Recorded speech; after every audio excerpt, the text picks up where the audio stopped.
आता आपल्या खास क्षणांसाठी मिळतील अस्सल आणि पारंपरिक पेहराव. महिलांना साजेसा Indo western premium clothing brand Radvi, जिथं तुम्ही मूळ चंदेरी पासून लिनन पर्यंत प्रत्येक भारतीय वस्त्रातील पेहराव खरेदी करू शकता. म्हणूनच आजच आमच्या ऑफिशियल वेबसाईटला भेट द्या. जिथं परंपरेचा साज, तिथं रादवी तुमच्यासाठी खास. नमस्कार, मी पूनम. न्यूज अनकटच्या पुणे कनेक्ट मध्ये तुमचं स्वागत करते. पाहूयात पुण्यातील काही महत्त्वाच्या घडामोडी.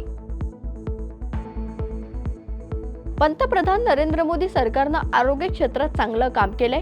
देशाचे आरोग्याचे बजेट 37,000 कोटी रुपये होतं, तर हे बजेट आता 1,36,000 कोटींपर्यंत नेण्याचं काम पंतप्रधान मोदी यांच्या सरकारनं केलं असून आरोग्यावरील बजेट 3 पट करून चांगल्या सुविधा उपलब्ध केल्यात, असं मत केंद्रीय गृह आणि सहकार मंत्री अमित शाह यांनी सांगितलंय.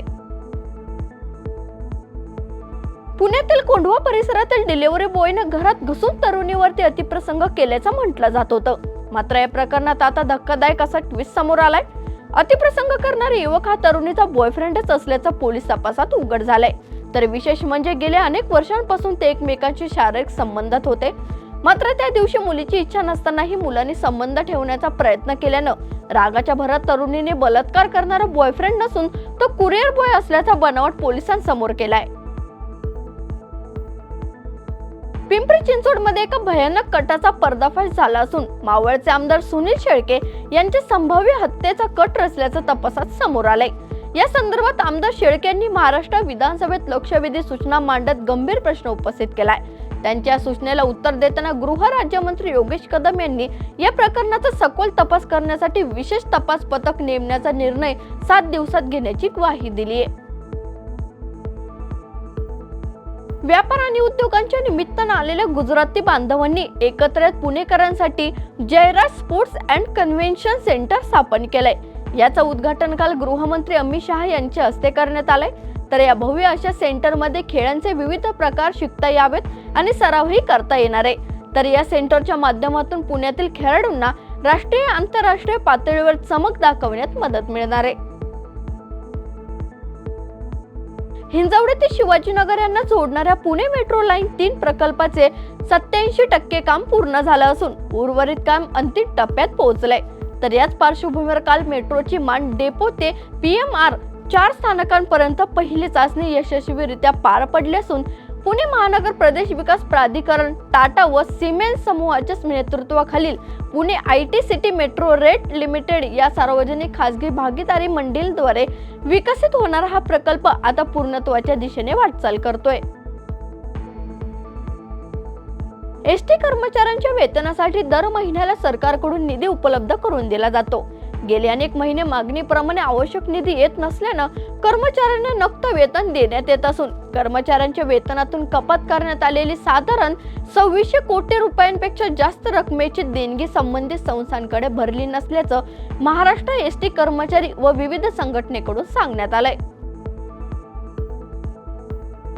पावसाळ्याच्या पार्श्वभूमीवर सर्वात थरारक आणि साहसी कात्रज ते सिंहगड मान्सून ॲडव्हेंचर रेस ही स्पर्धा येत्या 26 जुलै रोजी होणार आहे.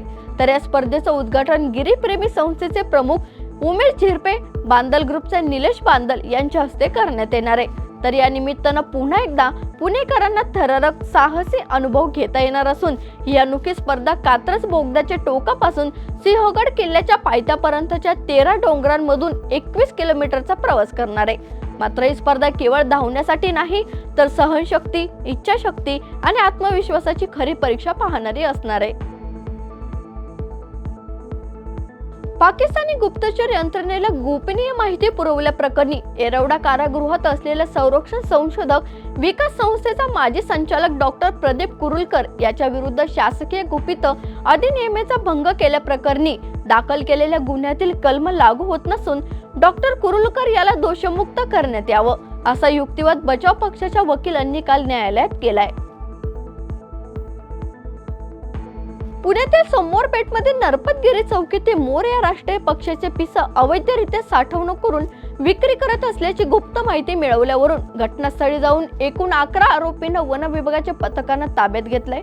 तसेच 500 किलो मोराची पिसही जप्त केली आहेत. तर त्यांची सखोल चौकशी केली असताना त्यांनी संत गाडगेबाबा धर्मशाळा येथील वसतिगृहांमध्ये आमचे इतर सहकारी मोराची पिसं विक्री करण्याकरिता साठवणूक करत असल्याची माहिती दिली आहे. तर माहितीच्या आधारे अंदाजे 400 ते 500 किलो मोराची पिसं साठवणूक केलेली दिसून आली आहेत.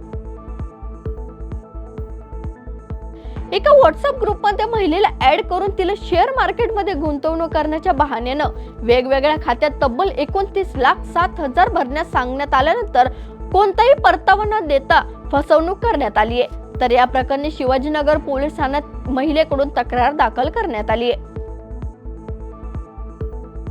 या बातमीसह पुणे कनेक्ट मध्ये इथेच थांबूयात. पाहत राहा न्यूज अनकट.